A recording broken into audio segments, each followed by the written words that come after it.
One feature many LEGO Star Wars fans are excited for with the Skywalker Saga is none other than the mumble mode, and it was shown right at the tail end of the trailer.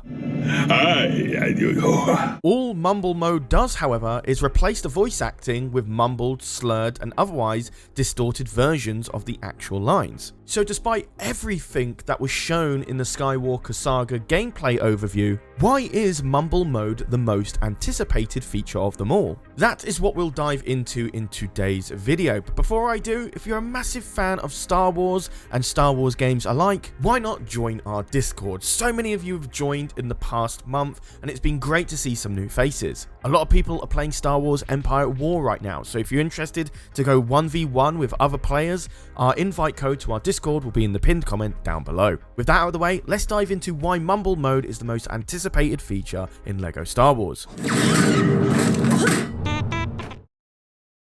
The first and most likely the biggest reason so many people are excited about the mumble mode feature is likely due to nostalgia. Many old LEGO games, much like LEGO Harry Potter, had mumble mode by default and didn't really have any voice acting. It wasn't just LEGO Harry Potter games, however, it was also Star Wars games. Much like Star Wars 2, the original trilogy, and LEGO Star Wars 3, the Clone Wars, was huge games for the Star Wars franchise. However, these games didn't have any voice acting whatsoever and had light mumbles at best. These games came out roughly a decade ago, and these are big childhood games for younger Star Wars fans. However, things began to change in the year of 2012. Games like LEGO Batman 2 DC Superheroes and LEGO City Undercover began featuring voice acting. Get to the station and get me Rex Fury.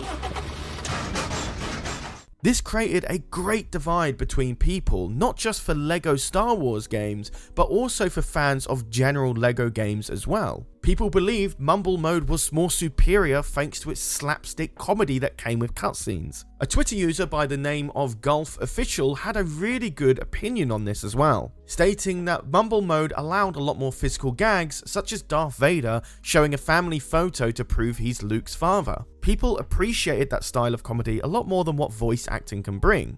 But unfortunately, after 2012, we haven't really seen any LEGO Star Wars games featuring mumble mode since a decade ago. So it came to a great surprise to many fans to see the mumble mode feature in the extras option right at the tail end of the Skywalker Saga trailer.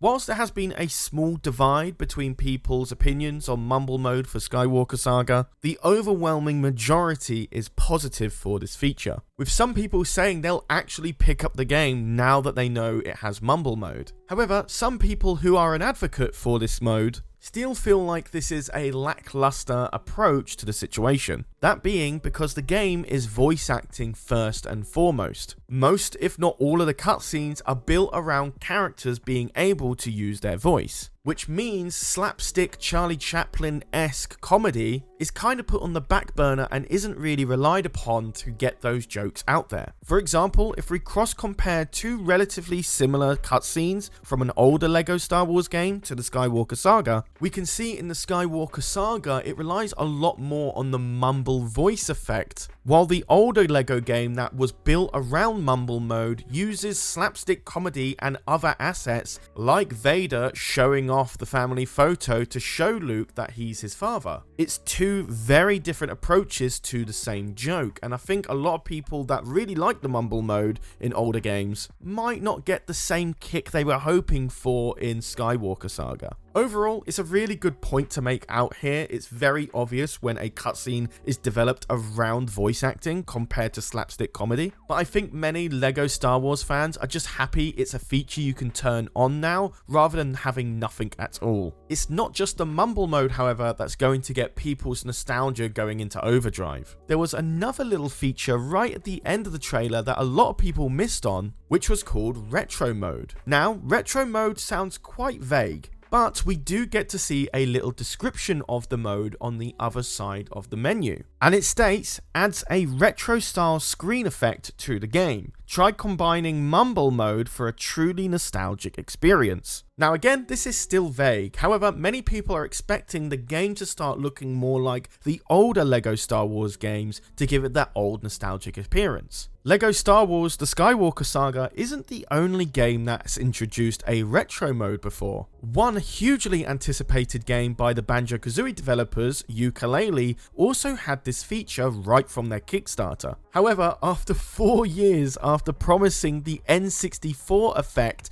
on their new game from their Kickstarter, we finally got to see the retro effect in Yooka-Laylee. And as you can see in this trailer, it's a stark difference from the actual release version. It does feel like an old N64 game, and I wouldn't be surprised if the Skywalker Saga will introduce something very similar to their game. After all, if we look at the gameplay overview trailer, we can tell they added so many features to this game, I wouldn't be surprised if they added this in as well. So whilst cutscenes won't necessarily have that big slapstick comedy effect like the old LEGO Star Wars games will have, mix the mumble mode with the retro style mode, and I think many old school LEGO Star Wars fans will be happy with what they've got. But overall, that's the main reason so many people are excited about mumble mode: nostalgia. In the terrible state that is Star Wars games at the moment, LEGO Star Wars games are pretty darn popular. So after 15 years and numerous sequel trilogy Star Wars games that had full voice acting, people can't wait to get their teeth into original and prequel trilogy gameplay that also has mumble mode from their childhood memories. But that is pretty much the end of today's video. What do you think about mumble mode? And personally, will you be turning it on when you have your playthrough of the game? And not only that, do you think mumble mode will be available as soon as you turn the game on? Many people are expecting you'll have to play the game in voice acting mode first, and then you unlock mumble mode afterward. So let me know what you think will happen when the game comes out. And finally, if you love everything Star Wars and you want to play Star Wars games with other people like yourself, our invite code to the Discord will be in the pinned comment down below. But besides that guys, I have been Charlie, you've been watching EcksToo, and I'll see you in the next video. Take care guys.